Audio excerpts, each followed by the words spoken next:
The cold metal floor of the maintenance tunnel made Hana Kim shiver as she pressed her back against the wall. Her small fingers traced the scaly surface of her only friend, a dragon no bigger than a house cat.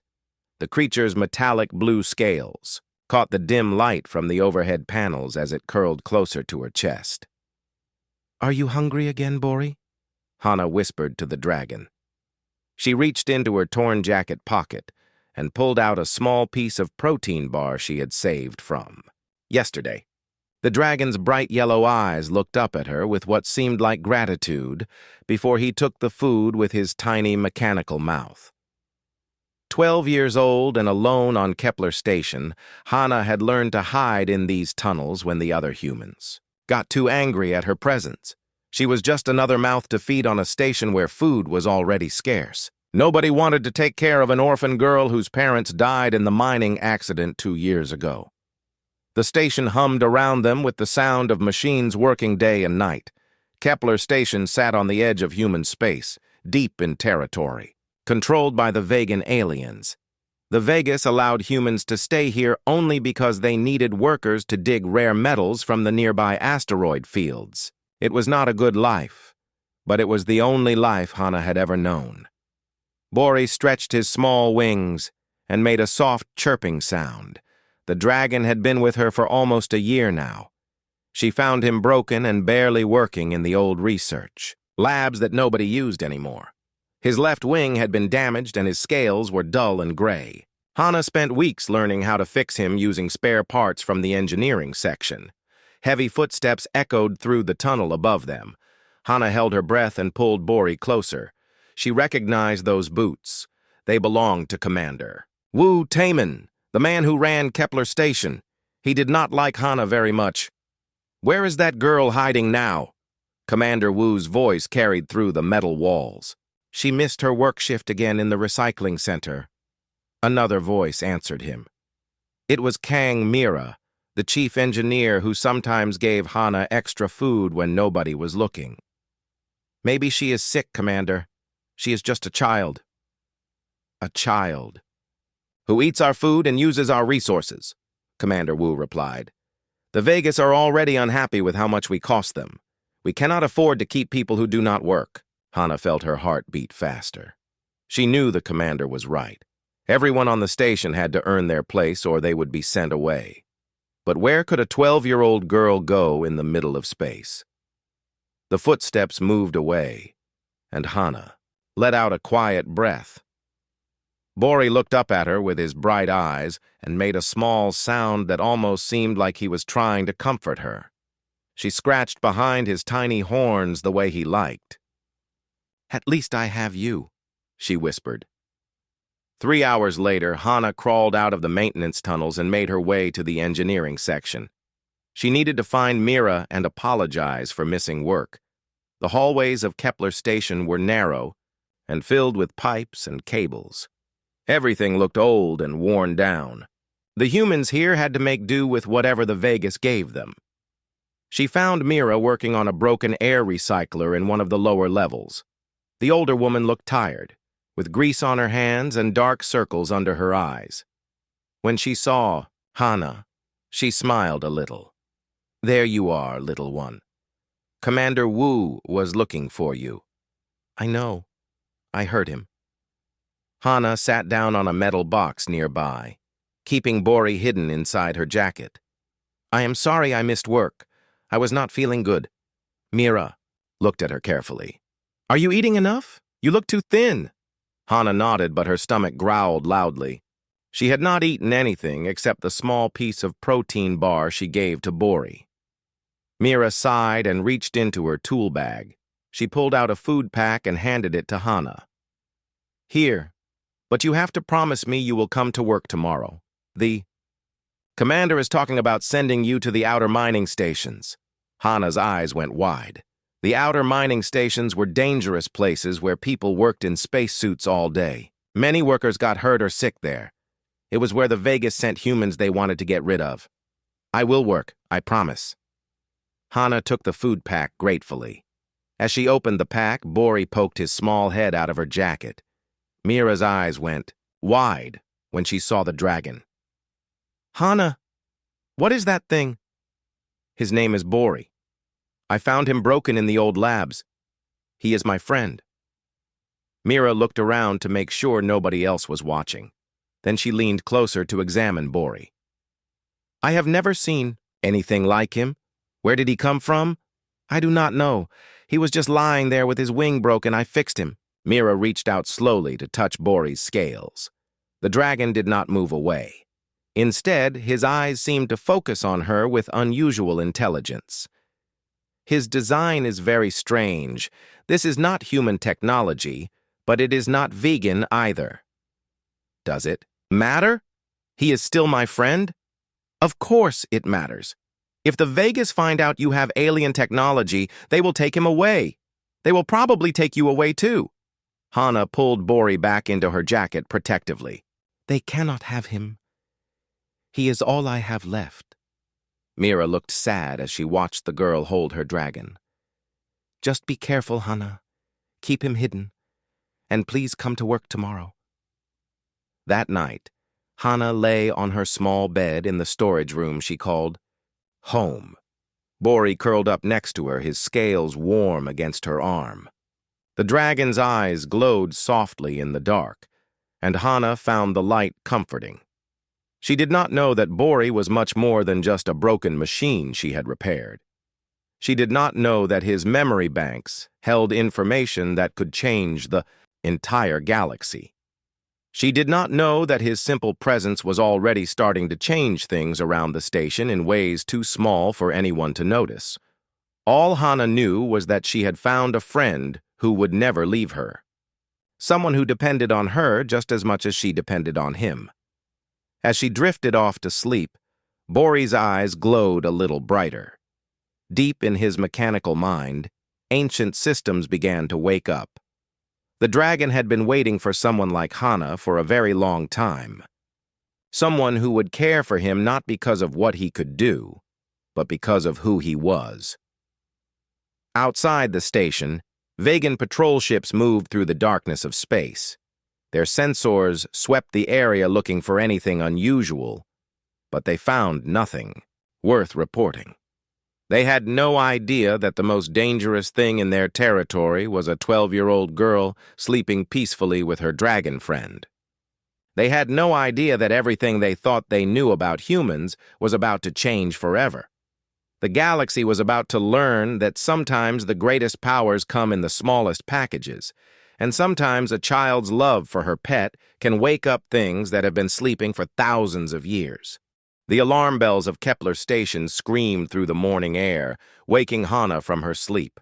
Bori jumped up beside her, his small body trembling as the loud sounds echoed through their tiny room. Red warning lights flashed on and off, painting everything in an angry glow. Hana had never heard these alarms before.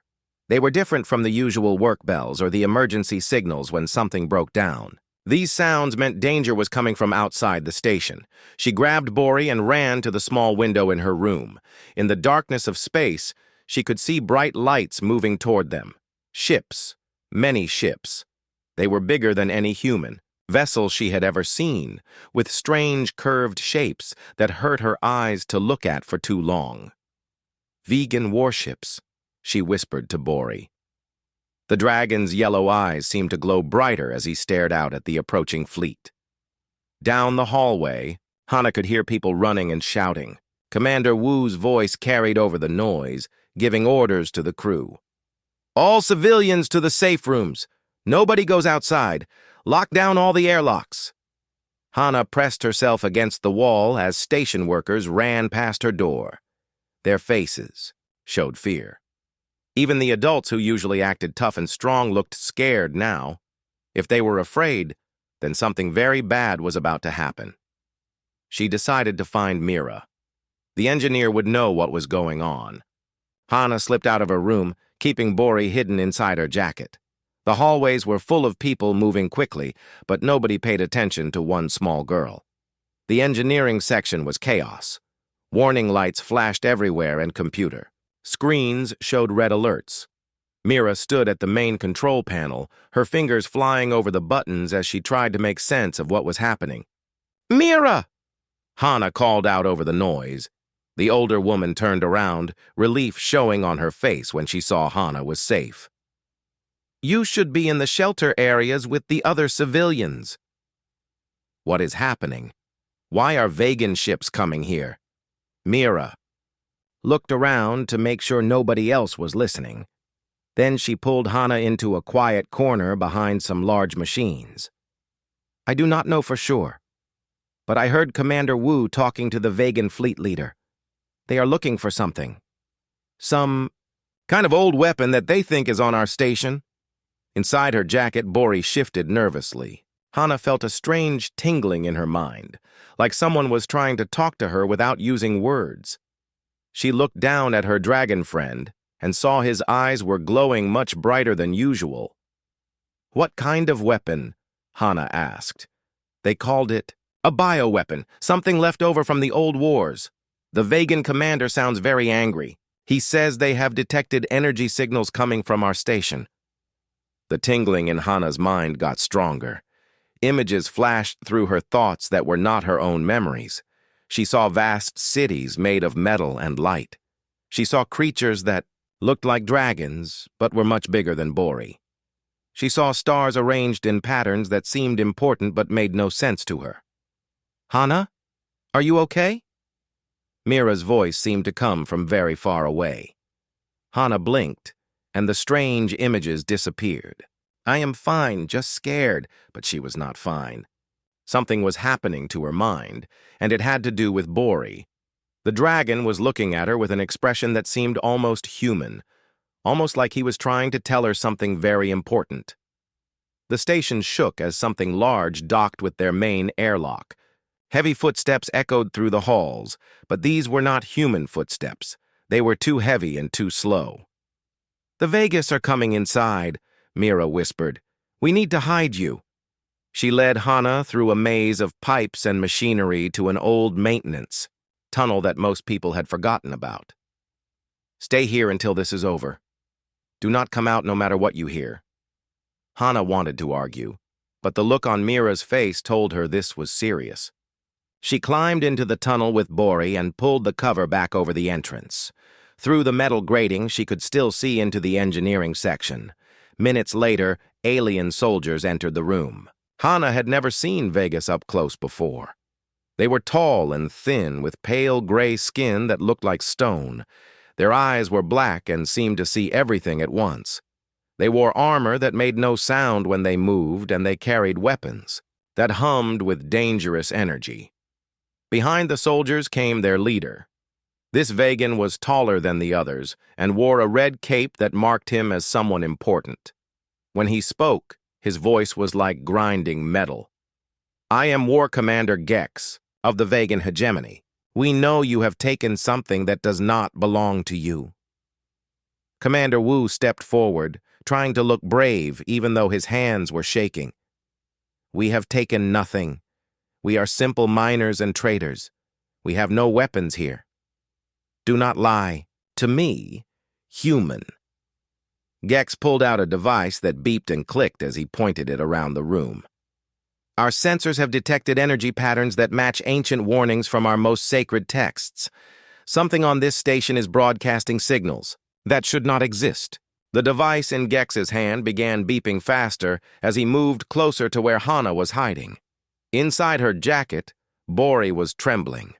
The dragon's eyes were now glowing so brightly that Hana was afraid the aliens would see the light. "The signals are strongest in this area," Gex said to his soldiers. "Search every room. Check every hiding place. Find the source." Hana pressed her hand against Bori's tiny body, trying to calm him down. But instead of getting quieter, the dragon's glow got even brighter. And now she could feel heat coming from his scales. The beeping from Gex's device was getting louder and faster. The war commander was looking directly at the wall where Hana's tunnel was hidden. "There," he said, pointing right at her hiding place. "Something is behind that wall." Two soldiers moved toward the tunnel entrance. Their weapons were charged and ready to fire. In a few seconds, they would find her and Bori. Hana closed her eyes and wished she could disappear. She wished she and Bori could be somewhere safe and far away from these scary aliens. That was when something impossible happened. The tingling in her mind became a roar of information. Images and sounds and feelings that were not her own flooded through her thoughts. She saw the same metal cities from before, but now she understood what they were. They were not just cities. They were machines. Living machines that could think and feel and dream. Bori was not just getting warmer, he was growing.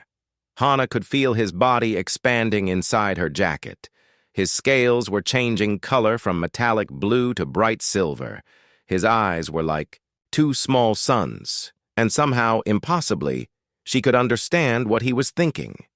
Protect, defend, hide. The words formed in her mind in Bori's voice, but they were not spoken out loud. The lights in the engineering section began to flicker. The computer started making strange sounds. The vegan soldiers stopped moving toward her hiding place and looked around in confusion. "What is happening?" Gex demanded. But Hana already knew. Bori was not just a broken machine she had fixed. He was something much more important. Something the Vegas were right to fear. And now he was waking up. The lights in the engineering section went completely dark for 3 seconds. When they came back on, everything had changed. Bori was no longer the small dragon that could fit in Hana's jacket. He had grown to the size of a large dog, his silver, scales gleaming like mirrors.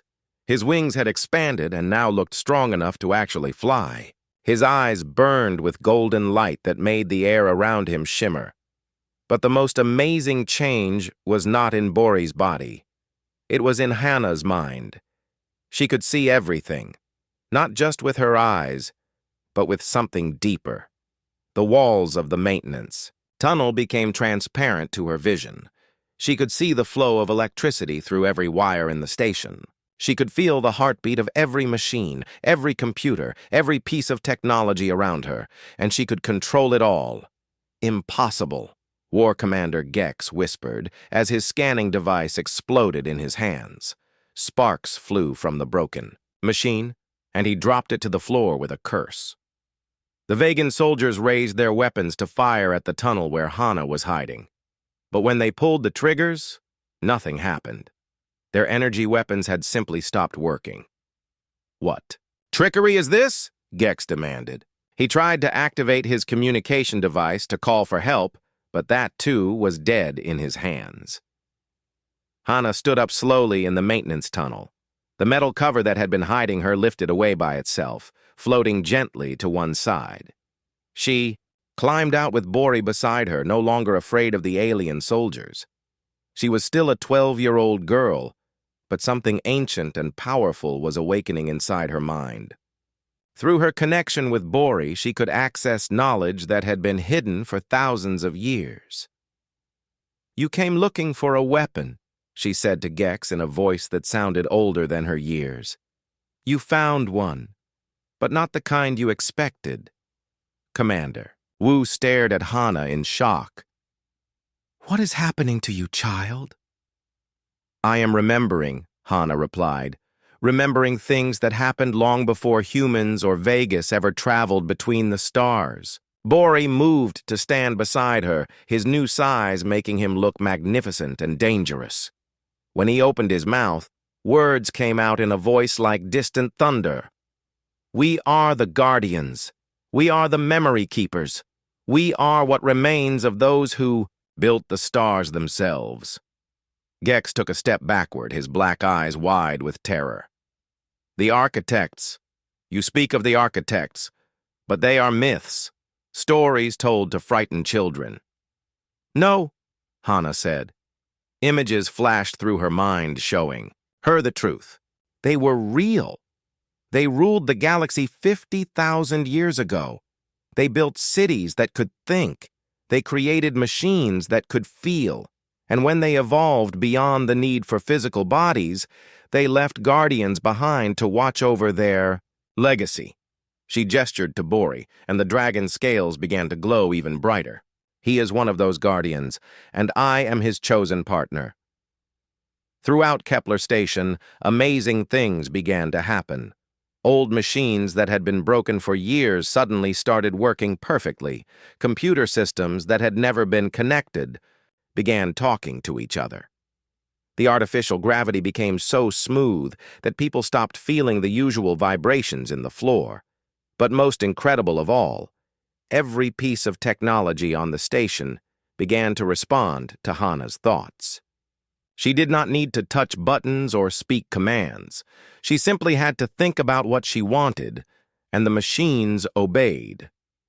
Mira watched in amazement as repair systems she had never seen before emerged from hidden panels in the walls. They began, fixing problems around the station that she had not even known existed. "This is not human technology," she whispered. "No," Hana agreed. "It never was. The Vegas found ruins of architect cities and copied what they could understand.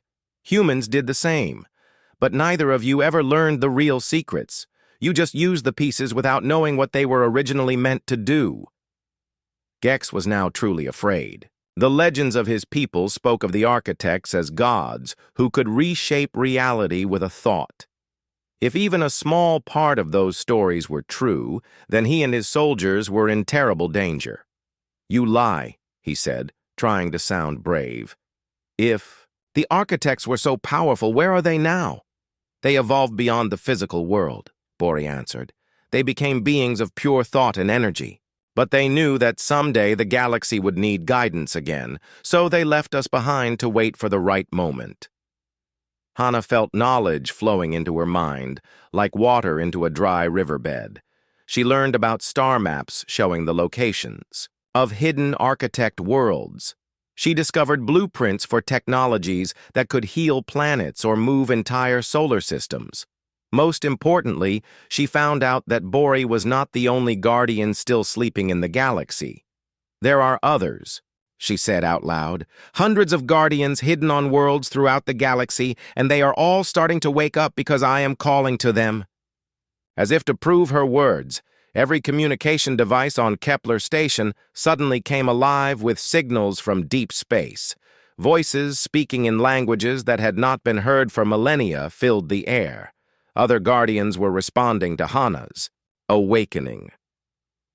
Commander Wu fell to his knees, overwhelmed by what he was witnessing. "What does this mean for humanity?" Hana looked at him with eyes that seemed to hold the wisdom of ages. "It means you are not what you thought you were. Humans are not just another species struggling to survive in vegan space. You are the inheritors. The architects chose your people to carry on their work." "That cannot be true," Gex protested. "It is true," Bori said. His voice carried such certainty that even the war commander could not argue. "The architects studied many species before. They transcended. Only humans showed the right combination of curiosity, compassion, and determination. Only humans were chosen to receive the guardian bonds." Hana reached out with her new abilities and touched the minds of everyone in the room. She showed them visions of the past when the galaxy was young and the architects built wonders that spanned entire star systems. She showed them the future that could be if humanity accepted their inheritance. But she also showed them the choice that had to be made. The old way of thinking, where different species fought over resources and territory, would have to end. The new age would require cooperation and understanding. "The question now," she said to Gex, "is whether you will accept the changes that are coming or try to fight against them." The war commander looked at his useless weapons and his confused soldiers. He thought about his fleet waiting outside, probably wondering why their communication systems had stopped working. For the first time in his military career, Gex realized he was facing something he could not defeat with force. The age of the old empires was ending, and a 12-year-old human girl with a dragon was the one bringing it to a close. High Admiral Thrain of the Vegan First Fleet was not a patient being. When War Commander Gex stopped responding to communication signals, Thrain decided to take action. He brought 1,000 of the most powerful warships in the Vegan hegemony. to surround Kepler Station. From her position inside the station, Hana could feel the massive fleet gathering in the darkness around them. Through Bori's enhanced senses, she could see every ship, count every weapon, and understand exactly how much firepower was pointed at her new home. "They mean to destroy the entire station," she said to Commander Wu, who was still trying to understand what had happened to the quiet girl who used to hide in the maintenance tunnels. "Can you stop them?" Wu asked. Hana closed her eyes and reached out with her mind. She could feel the technology that powered every single Vegan ship. It was all based on copied architect designs, just like most of the advanced technology in the galaxy. The Vegas had found ancient ruins and reverse-engineered what they found, but they never understood the original purpose behind the machines they built. "I do not need to stop them," she said. "I just need to remind their ships who they really belong to."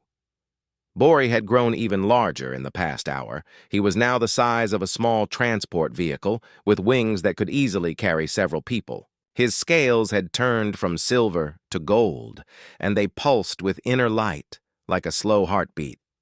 When he spoke, his voice carried through the station's communication system so everyone could hear. "Admiral Thrain of the First Fleet, I know you. Can hear me even though you pretend otherwise. Land your ship and come aboard this station. We have things to discuss." Outside in space, Admiral Thrain stared at his communication console in disbelief.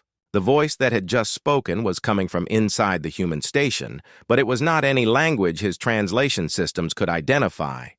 Somehow, though, he understood every word perfectly. "This is impossible," he said to his bridge crew. "No human technology should be able to reach our ships directly." His weapons officer looked up from his control panel with confusion on his gray face. "Admiral, we have a problem. Our targeting systems are not responding properly. The computers keep saying there are no valid targets in range." Thrain moved to look at the tactical display himself. According to the sensors, Kepler Station was still there in front of them. But according to the weapon systems, there was nothing to shoot at. "Run a full diagnostic on all systems," he ordered. While the Vegan fleet tried to understand what was happening to their ships, Hana was busy learning more about her new abilities. The knowledge flowing through her connection with Bori showed her things about the galaxy that no living being had known for 50,000 years. She learned that the architects had not just built cities and machines. They had created the fundamental technology that made all space travel possible. Every faster-than-light drive, every energy weapon, every artificial gravity system was based on principles the architects had discovered. And now, those principles were remembering their true master. Ambassador Kyung Hyejin had spent her entire career trying to keep peace between humans and the various alien empires. She had negotiated trade agreements, settled disputes, and always worked to make sure humanity remained on good terms with their more powerful neighbors. But as she watched Hana float 3 feet off the ground while surrounded by a golden aura of light, she realized that everything she had worked for was about to change. "Hana," she said gently, approaching the girl who had somehow become something beyond human understanding. "I know you have great power now, but we must be careful. If we anger the Vegas too much, they might attack other human colonies." Hana turned to look at the ambassador with eyes that seemed to see right through to her soul. "There will be no more attacks on human colonies. There will be no more colonies at all. Humanity is about to reclaim what was always theirs." "What do you mean?" Bori answered for her. "Show her the truth, young guardian. Let her see what her people really are." Hana reached out and gently touched Ambassador Kyung's forehead. Instantly, the older woman's mind was filled with visions of the past. She saw the galaxy as it had been 50,000 years ago, when the architects ruled over millions of worlds in peace and prosperity. She saw how they had studied the primitive species they found, looking for ones that showed the potential for growth and wisdom. Most importantly, she saw why they had chosen humanity. "We were not the strongest species they found," Kyung whispered as the visions faded. We were not the smartest or the most advanced, but we were the most curious, the most willing to learn and grow and change. Yes, Hana said, and that is why they left the Guardians with instructions to find us when the time was right. Outside the station, Admiral Thrain was discovering that his problems were getting worse. Not only could his weapons not target the human station, but his ships were beginning to act strangely. Navigation systems were plotting courses to destinations no one had entered. Communication arrays were sending signals to coordinates that did not appear on any star charts. "Admiral," his second-in-command reported, "our ships are trying to leave. The engines are activating on their own, and we cannot shut them down." Thrain felt ice form in his veins. In all his years of military service, he had never encountered anything like this. Their own technology was turning against them. That was when the human girl's voice filled his bridge. "Admiral Thrain, this is Hana Kim. You have two choices. You can land your ship and meet with us peacefully, or you can watch as every piece of architect technology in your fleet remembers who it was really built to serve." To prove her point, the lights on his bridge dimmed and then brightened again. His weapons console displayed a message in ancient symbols that somehow he could read, "Peace is the way forward." Thrain looked around at his crew. They were all staring at their control panels in confusion and fear. The most advanced fleet in vegan space had been made helpless by a 12-year-old human child. He activated his personal communication device. "All ships, stand down. I am going aboard the human station." As his shuttle approached Kepler Station, Thrain tried to understand what had happened to the balance of power in the galaxy. The Vegas had ruled over dozens of species for thousands of years. Their technology and military might had never been challenged. But now, a human child with a dragon companion had made their entire fleet as helpless as cargo haulers. When he stepped aboard the station, Thrain found himself face to face with something he had never expected to see. Hana Kim stood in the main docking bay, but she no longer looked entirely human. Her eyes glowed with golden light, and her hair floated around her head as if she were underwater. Beside her stood Bori, now large, enough to look the Admiral in the eye. "Welcome aboard, Admiral," Hana said. "We have been waiting for you." "What are you?" Thrain asked. "I am what your people have forgotten," she replied. "I am the heir to the architects, and I am here to tell you that the old ways are ending." Around the galaxy, other sleeping guardians were beginning to wake up. On distant worlds, in hidden vaults, and in the depths of space, ancient machines that had waited for millennia were finally receiving the signal they had been programmed to recognize. The age of empires built on stolen technology and military. Conquest was coming to an end. The age of the new architects was about to begin, and it all started with a lonely girl who had loved a broken dragon enough to fix him. 3 days after Admiral Thrain's surrender, the galaxy was in chaos. Reports flooded in from every corner of known space. Ancient machines were activating on worlds that had been dead for thousands of years. Entire fleets found their ships responding to commands from unknown sources. The carefully maintained balance of power between the great empires was crumbling as technology they had depended on for centuries began to obey new masters. But the hardest changes were happening to Hana herself. She stood in what had once been the observation deck of Kepler Station, looking out at the stars while Bori coiled around her like a living constellation. The dragon had grown again during the night, and was now large enough that his head rested on her shoulder while his body stretched across half the room. Inside her mind, the voices of 1,000,000 architects whispered their memories. She saw the rise and fall of civilizations that existed before her own species had learned to make fire. She felt the weight of decisions that had shaped the destiny of entire star systems. And sometimes, in the quiet moments between the cosmic visions, she remembered that she was still just 12 years old.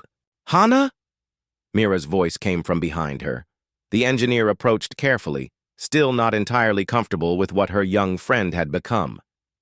"I am still here, Mira," Hana said without turning around. But sometimes it is hard to remember which thoughts are mine and which belong to the architects.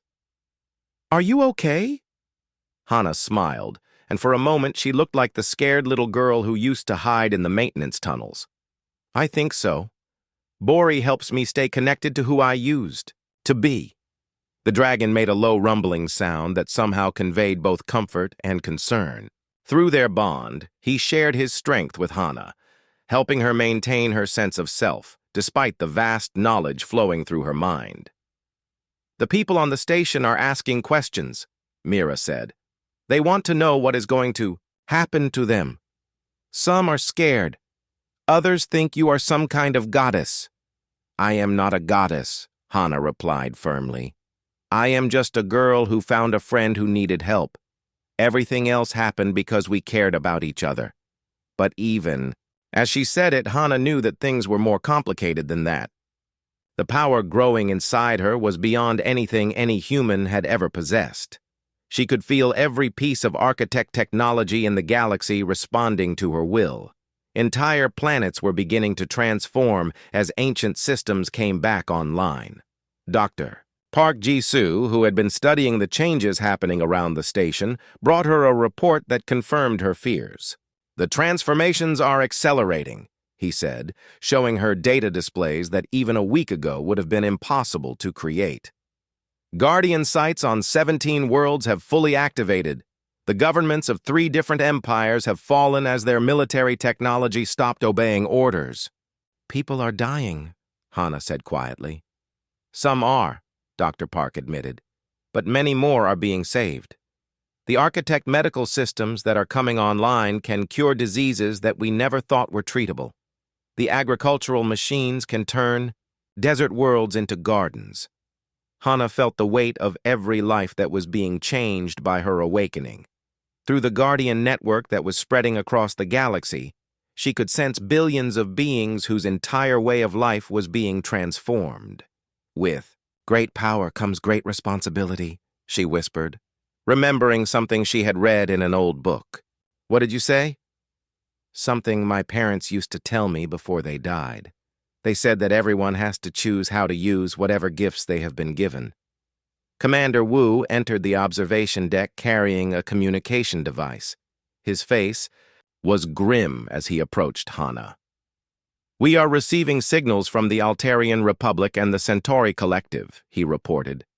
They are forming an alliance with what remains of the Vegan hegemony.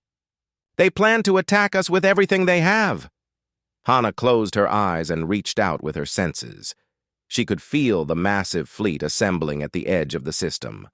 Thousands of ships from 3 different empires, all armed with the most powerful weapons their civilizations could create. How long until they arrive? She asked. 6 hours, Commander Wu replied. They are afraid, Bori said, his voice carrying through the station's communication system. They know that their time of dominance is ending, and they would rather destroy everything than accept change. Hana felt anger rising in her chest. These beings were willing to commit genocide rather than admit they had built their empires on stolen technology. They would kill millions of innocent people just to maintain their power. For a moment, the voice of the architects in her mind urged her to strike first. She had the power to disable their entire fleet before they could fire a single shot. She could force them to kneel before the rightful heirs to the galaxy. But then she remembered the scared little girl she had been just a week ago. She remembered how it felt to be alone and powerless while adults made decisions about her life. No, she said out loud, I will not become like them. What do you mean? Mira asked. The architects whisper to me about justice and righteousness. They want me to punish the empires for their crimes and establish a new order with humanity at the top. Hana turned to look at her friends, with eyes that held both ancient wisdom and childlike determination. But that would just make us the same kind of conquerors they are. Bori lifted his great head to look at her directly. What do you propose instead, young guardian? We give them a choice. Real choice, not the kind where they submit or die. Hana walked to the communication console and activated the galaxy-wide broadcast system that the Awakening Guardian network had made possible. "People of the galaxy," she said, her voice reaching every world where architect technology existed. "My name is Hana Kim. I am 12 years old and I live on Kepler Station. A few days ago, I was nobody special. I was just an orphan girl with a dragon friend named Bori. Throughout the galaxy, beings stopped what they were doing to listen. Her voice carried through their communication devices, their computers, even their household machines. Now, I have power that I never asked for and never wanted. I could use this power to force you to obey me. I could make myself the ruler of everything and everyone. But I do not want to be a ruler. I want to be a helper." She paused, gathering her thoughts and her courage. The old way of doing things is broken. Empires built on conquest and fear cannot last forever. But we can build something better together, not with humans ruling over everyone else, but with all species working as partners. In the approaching fleet, military commanders listened to her words with growing confusion. This was not the speech of a conqueror. This was the voice of someone offering hope. "I know many of you are afraid of the changes that are happening. I am afraid too. But fear does not have to control us. We can choose to build a future where everyone has enough, where no one has to be afraid, and where the amazing technology left behind by the architects is used to help instead of hurt." She looked out at the stars, knowing that her next words would determine the fate of the galaxy. "To the fleets that are coming to destroy us, I offer you this choice. Join us in building something better, or go home and leave us in peace. I will not attack you unless you attack innocent people first. But if you choose violence, I will defend those who cannot defend themselves." The communication ended, and silence filled the observation deck. "Do you think they will listen?" Mira asked. Hana reached out and stroked Bori's golden scales. "Some will, others will not. But at least now everyone knows they have a choice." In the distance, the Allied fleet continued its approach. In a few hours, the galaxy would learn whether fear or hope would shape its future. The Allied fleet of 3 empires arrived at the edge of the Kepler system exactly when Commander Wu had predicted. 5,000 ships formed a wall of metal and weapons that stretched across the darkness of space. It was the largest military force ever assembled in galactic history. But as they prepared to attack, something unexpected happened. One by one, ships began to break away from the main fleet. First a few dozen, then hundreds, then entire battle groups turned away from their attack formation and headed for home. Admiral Thrain, who had remained on Kepler Station as Hana's guest, watched the tactical displays with amazement. "They are leaving without orders from their commanders. The crews are making their own choices," Hana explained. She stood in the station's new command center, a room that had transformed itself overnight into something that looked like it belonged in an architect city. "Many of them heard my message and decided they did not want to be part of a war against children." Bori had grown once more during the night. He was now so large that his body wrapped around the entire command center like a living ceiling. His scales had turned deep blue-green, and they pulsed with patterns of light that seemed to tell stories of distant worlds and ancient times. "But many others are still coming," he rumbled in his voice that could be heard throughout the station. Through the Guardian network, Hana could sense the thoughts and feelings of beings across the galaxy. Most were confused and frightened by the rapid changes happening around them. But a growing number were beginning to feel something they had not experienced in generations: hope. "Supreme Commander Corvin of the Altarian Republic is leading the ships that remain," Dr. Park reported. "He has sworn to destroy you, even if it costs him his entire fleet." "Then he has made his choice," Hana said sadly. "And now I must make mine." She reached out with her consciousness, touching every piece of architect technology in the attacking fleet. Unlike her gentle approach with Admiral Thrain's ships, this time she did not try to be subtle. The weapon systems of 2,000 warships simply stopped working. Their engines continued to function, their life support systems kept their crews alive, but every device designed to cause harm became as useless as scrap metal. "This is impossible!" Supreme Commander Corvin screamed from his flagship. "All weapons are offline! How can one human child do this?" His communication officer looked up from his control panel with wide eyes. "Sir, we are receiving a transmission. It is coming from inside our own ship." Hana's image appeared on every screen in the attacking fleet, but she was not alone. Beside her stood representatives of a dozen different species, all of them wearing the same expression of determined hope. "Commander Corvin," she said, "these people are here because they have chosen to work with us instead of against us. War Commander Gex of the Vegas, Captain Yuna of the Earth Defense Force, Elder Wise Speaker Tan of the Centauri Worlds. They all decided that building something better was more important than protecting their old positions of power." The camera pulled back to show that she was standing in a vast hall filled with beings from across the galaxy. Humans worked alongside Vegas and Altarians and species that had been enemies for centuries. "This is what we have built in just 3 days," Hana continued. "A council where every species has an equal voice, where decisions are made not by the strongest or the richest, but by those who care most about doing what is right." Supreme Commander Corvin stared at the impossible sight. His greatest enemies were standing together as allies, united by their willingness to follow a human child. "You offer us surrender disguised as cooperation," he said. "No," replied War Commander Gex, who had become one of Hana's strongest supporters. "She offers us evolution. I came here to capture a weapon. Instead, I found a teacher who showed me that strength without wisdom is just another form of weakness." Ambassador Kyung stepped forward to address Corvin directly.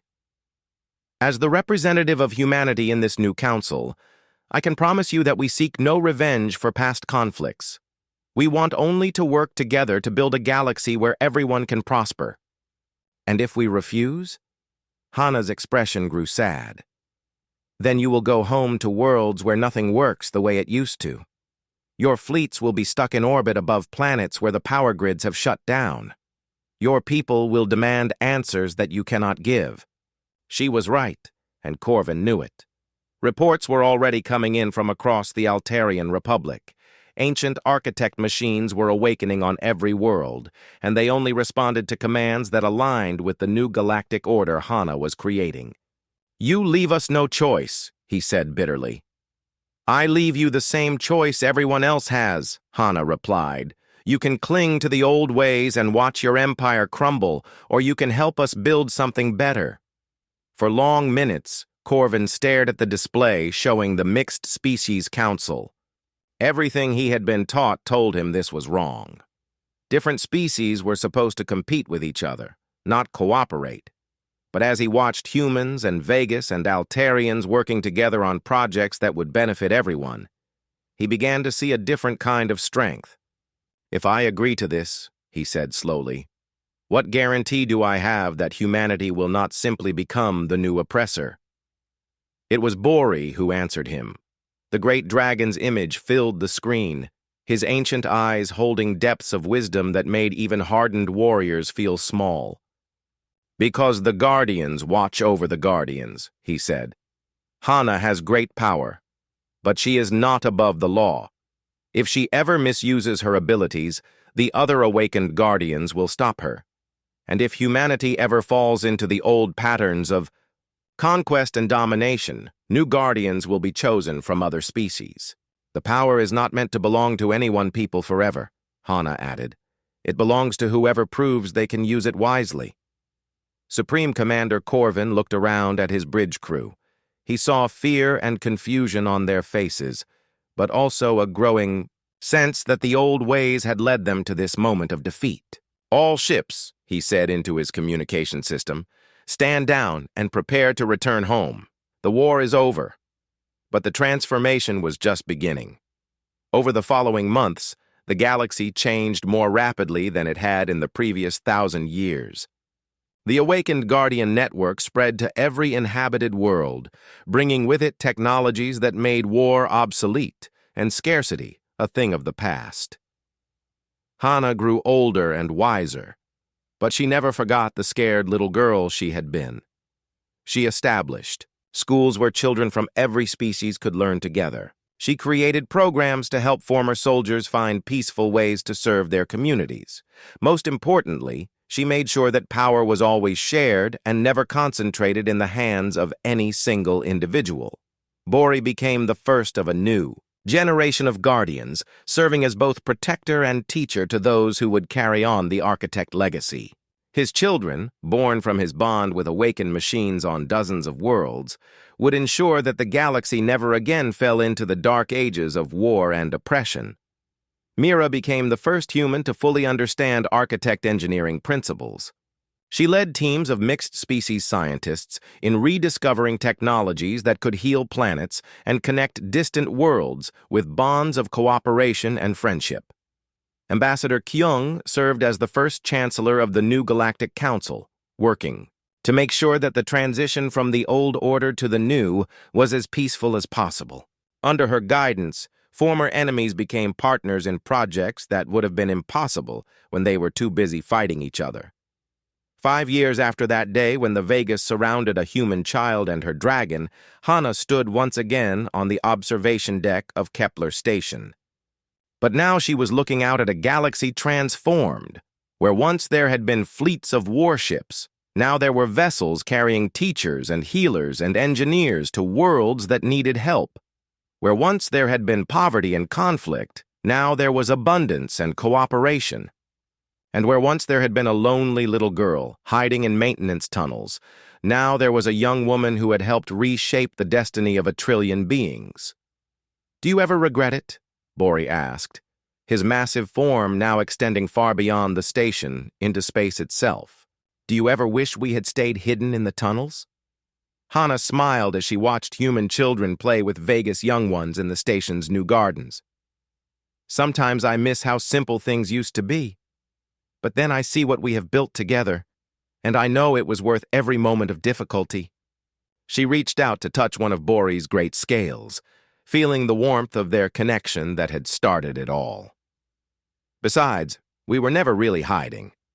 We were just waiting for the right moment to show the galaxy what was possible when different people choose to love each other instead of fear each other. In the distance, new ships were arriving at Kepler Station. They carried representatives from recently discovered species who wanted to join the galactic community. Each arrival brought new ideas, new perspectives, and new possibilities for the future. The age of empires was over. The age of cooperation had begun. And at the center of it all was the bond between a girl who had chosen kindness and a dragon who had chosen to trust her with the power to change everything. The galaxy would never be the same, and that was exactly as it should be.